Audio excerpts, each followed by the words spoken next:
Hij is er maar wat blij mee. Burgemeester Hans Gielissen ontving maandagmorgen uit handen van Bing Bang Tour ambassadeur en ex-topwielrenner Maarten Cialinghi de eerste officiële groene leiderstrui van dit grootste meerdaagse wielerevenement van Nederland en België. De voorbereidingen op de komst van dit internationale wielerspektakel in Venray zijn in volle gang. De eerste etappe finishte op maandag 7 augustus in Venray. We hebben nog een paar weken om de puntjes op de i te zetten, maar op hoofdlijnen zijn we er klaar voor. En we gaan de komende weken hard aan het werk om het een perfect evenement te maken.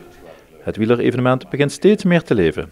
Ja, bij iedereen, bij mij ook. En naarmate het dichterbij komt, begint het steeds concreter te worden. Je ziet het ook aan de entourage hier, het shirt dat ik in mijn hand heb. Het begint echt een beetje te kriebelen.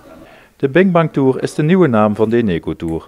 De wielerwedstrijd behoort tot de UCI World Tour en trekt daardoor niet alleen 's werelds beste renners aan, maar ook tienduizenden wielerfans.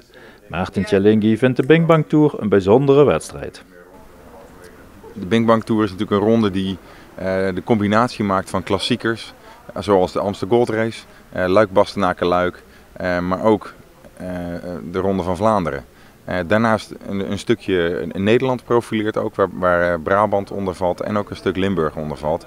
En weet je, dat is gewoon een hele mooie combinatie. De eerste etappe is Breda-Venray. Een mooie finishplaats. Er is een omloop hier aan het eind waarbij de sprinters zich nog kunnen warm draaien voor de finale. De wind gaat een rol spelen, zoals vandaag ook weer. Het waait hier. Er zijn open plekken, er zijn dichte plekken door bossen, door stedelijk gebied. En de uitdaging voor de niet-sprintende ploeg is natuurlijk om de sprinters op de kant te zetten. En dan eruit te komen met een kleinere groep. Sprinters uit te rijden.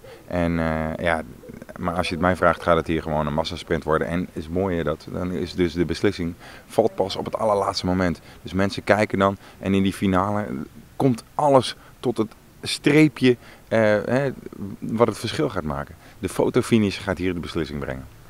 De organisatie hoopt op de deelname van de lokale wielerhelden Wout Poels en Mike Teunissen. Als ze meedoen, wordt het voor hen een aparte belevenis.